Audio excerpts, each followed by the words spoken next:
ત્યારબાદ અહીં એક પેરેગ્રાફ છે જે ટેક્સ્ટ બુકમાં નથી, અલગથી છે. તો એ પેરેગ્રાફ વાંચીને તેના ક્વેશ્ચન આન્સર કરીશું. Akbar once asked his courtiers to bring the most beautiful thing to the court. Birbal too was present in the court. Akbar કોર્ટિયર્સને દરબારીઓને મોસ્ટ બ્યુટિફુલ થિંગ હોય, એકદમ બેસ્ટ થિંગ હોય, સુંદર તે વસ્તુ કોર્ટની અંદર લઈ આવવા માટે કહે છે. બિરબલ પણ ત્યાં હાજર હોય છે.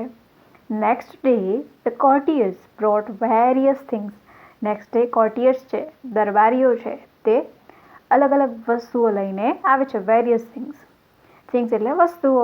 They thought for the most beautiful. તેમને જે લાગ્યું કે મોસ્ટ બ્યુટિફુલ થિંગ્સ છે તે વસ્તુ લઈને આવે છે. દે બ્રોટ પ્રીસિયસ સ્ટોન્સ. તે શું લઈ આવે ત્યાં? એકદમ કિંમતી પથ્થરો, રેર ફ્લાવર્સ. ફ્લાવર્સ કે જે ક્યાંય ભાગ્યે જ ક્યાંક જોવા મળતા હોય, ભાગ્યે જ જોવા મળતું હોય એને કહેવાશે રેર. Birds and paintings. આવી વસ્તુઓ લઈને આવ્યા હતા કે એને લાગ્યું કે આ વસ્તુ બેસ્ટ થિંગ્સ છે, મોસ્ટ બ્યુટિફુલ છે, ખૂબ જ સુંદર. Birbal walked into the court with a dirty child. Birbal છે એ કોર્ટની અંદર આવે છે. કોની સાથે? વિથ અ ડર્ટી ચાઇલ્ડ, એકદમ ગંદા બાળક સાથે. Akbar was surprise and angry. Akbar અચંબિત થઈ ગયા અને સાથે ગુસ્સો પણ હતો તેનામાં. He asked Birbal to explain himself. તે બિરબલને પૂછે છે કે એક્સપ્લેન કરો, સમજાવો કે આ શું છે, તમે કેમ ડર્ટી ચાઇલ્ડ સાથે અંદર આવ્યા. બિરબલ કહે છે, to its mother the child is the most beautiful thing in the world. Akbar was happy with Birbal's answer. He gave him a reward. અને બિરબલ કહે છે કે આ બાળક છે એ પોતાની માતા માટે, એની માતા માટે ખૂબ જ મોસ્ટ બ્યુટિફુલ થિંગ છે આખી દુનિયામાં. તો અકબર તે ખુશ થઈ જાય છે સાંભળીને અને તેને રિવોર્ડ આપે છે, ઇનામ આપે છે. The first question, what did Akbar ask his courtiers to bring? તેના કોર્ટિયર્સને શું લઈ આવવાનું કહે છે? The most beautiful thing.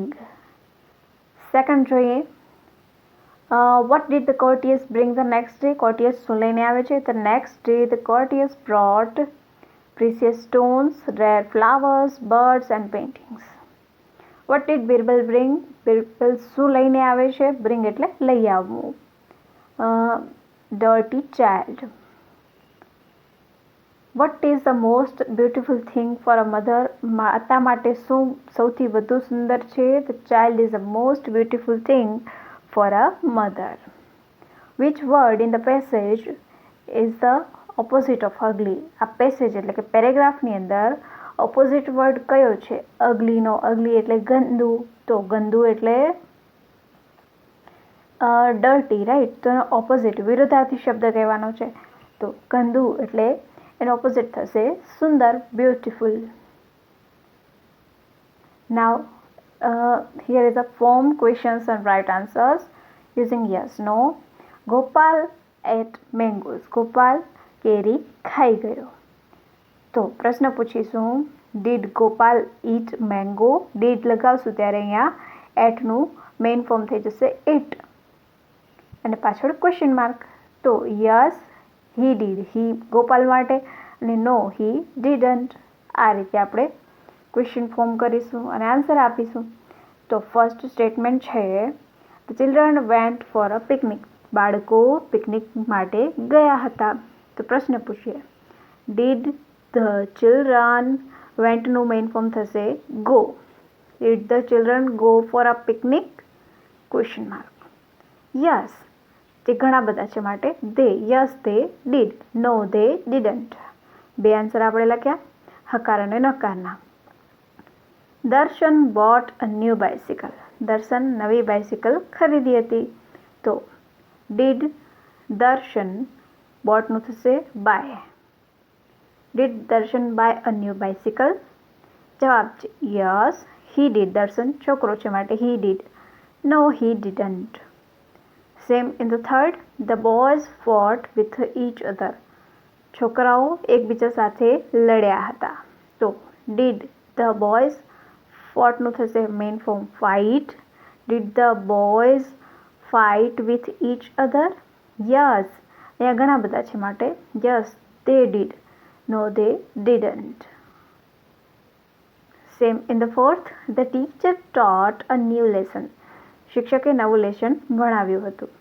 તો did the teacher taught નું મેઇન ફોર્મ થશે teach. Did the teacher teach a new lesson? Question mark. And yes she did, no she didn't. આની જગ્યાએ તમે he પણ લખી શકો. Yes he did, no he didn't.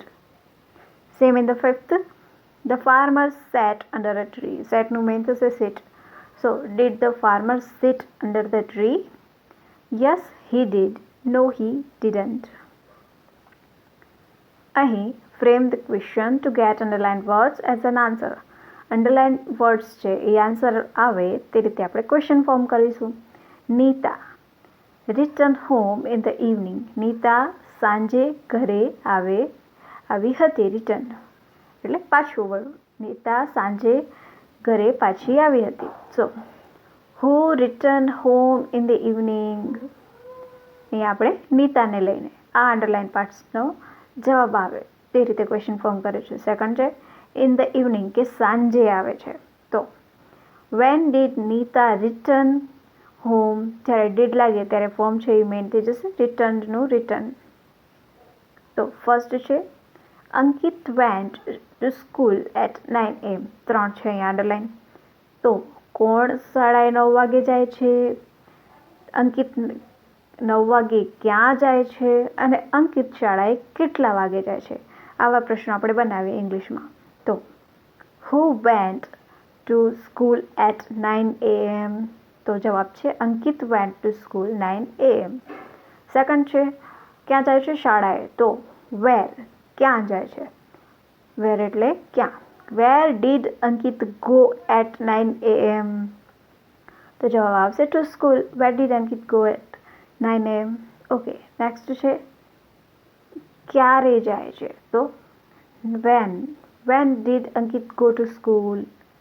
આ રીતે ફોર્મ કરીશું. અહીંયા 2 અંડરલાઇન છે હર્ષા અને yesterday. Who visited the school yesterday?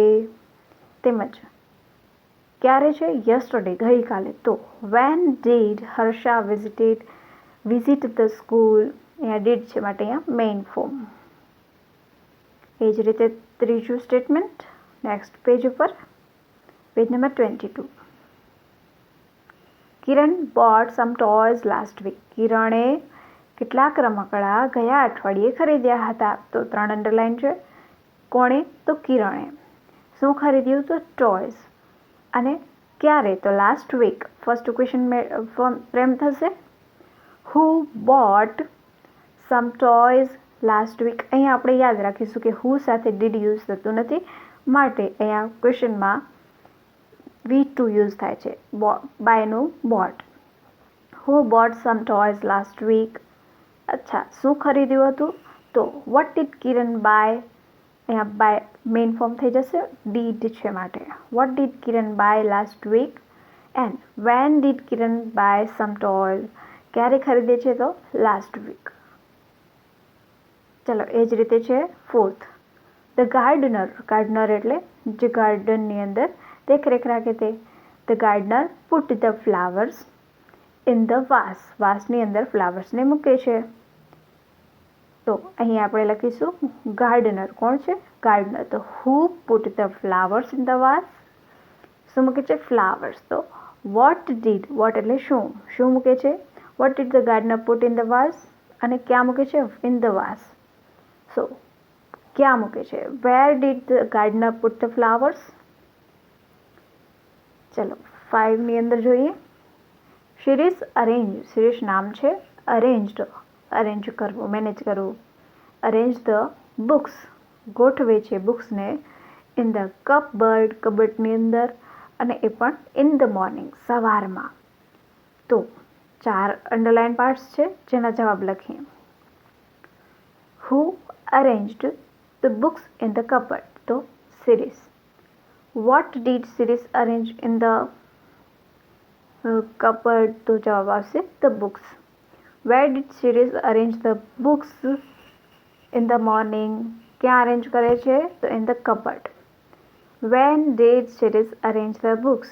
In the morning, સવારમાં. તો આ રીતે અહીંયા 4 અંડરલાઇન પાર્ટ્સ છે જેના 4 ક્વેશ્ચન્સ થશે. ત્યારબાદ જોઈએ question 8. Complete the following dialogue using words given in the bracket. પેલું છે ઇટ્સ સન્ડે ટુડે, આજે રવિવાર છે. Also play for some time, થોડાક સમય માટે રમવું પણ જોઈએ.